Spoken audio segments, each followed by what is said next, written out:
Assalamualaikum warahmatullahi wabarakatuh. Nama saya Faiza Rahma Fadila dari jurusan Bimbingan Konseling Islam Universitas Islam Negeri Sultan Maulana Hasanuddin Banten dengan nomor induk mahasiswa 191520181. Saya di sini akan menjelaskan tentang psikoanalisis sosial. Analisis menurut Karen Horney. Yang pertama, definisi. Definisi dari Karen Horney memiliki asumsi bahwa kondisi sosial dan kultural, terutama pada masa pengalaman kanak-kanak, sangat mempengaruhi untuk kepribadian seseorang. Seseorang yang tidak mendapatkan rasa cinta dan kasih sayang pada masa kanak-kanak akan mengembangkan rasa permusuhan atau basic hostility kepada orang tuanya, dan akhirnya akan mengembangkan rasa kecemasan atau basic anxiety. Tujuan dari teori Horney ini untuk membantu mengembangkan diri dari real self menuju self-realization. Sedangkan tujuan khususnya itu untuk menghilangkan gambaran ideal, untuk menghentikan pencarian tentang neurotik akan kemuliaan, untuk mengubah kebencian menjadi penerimaan diri yang sebenarnya. Kekurangan. Kelebihan dari teori Horney ini lebih mudah untuk menjelaskan konsep kepribadian, dan yang kedua lebih mudah dipahami oleh orang awam dalam memahami tingkah laku seseorang.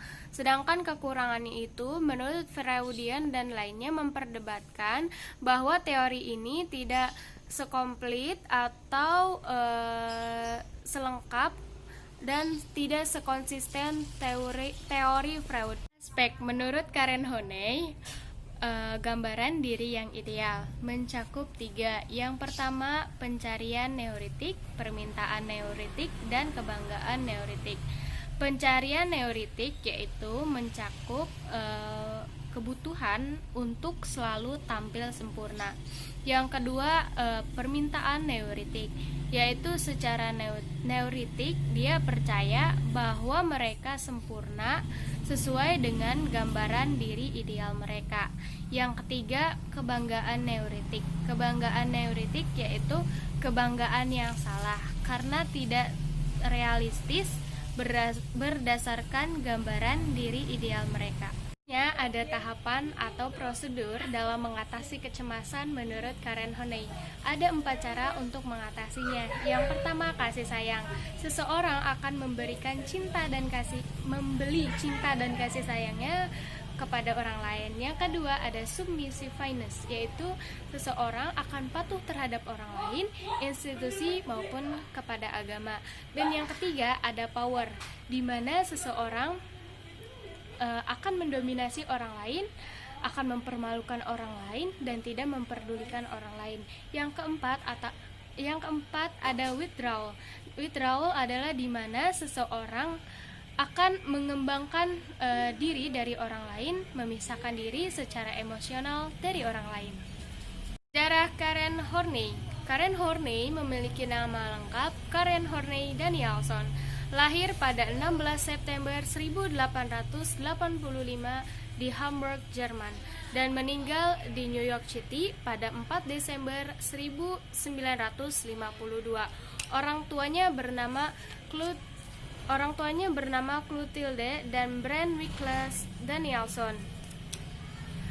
Karen Horney adalah pengikut Freud yang kemudian terpengaruh oleh Jung dan Adler.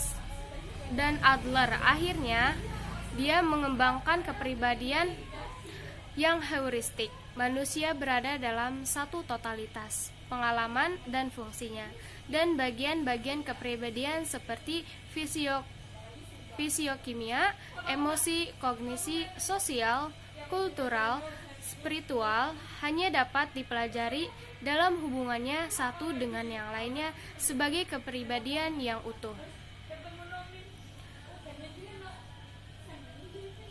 Mungkin hanya itu yang dapat saya sampaikan mengenai psikoanalisis sosial dari Karen Horney Danielson, mengenai definisi, tujuan, aspek, kelebihan, kekurangan, tahapan, dan sejarah. Apabila ada kesalahan dan ketidaksesuaian, mohon dimaafkan. Kurang lebihnya mohon maaf. Wassalamualaikum warahmatullahi wabarakatuh.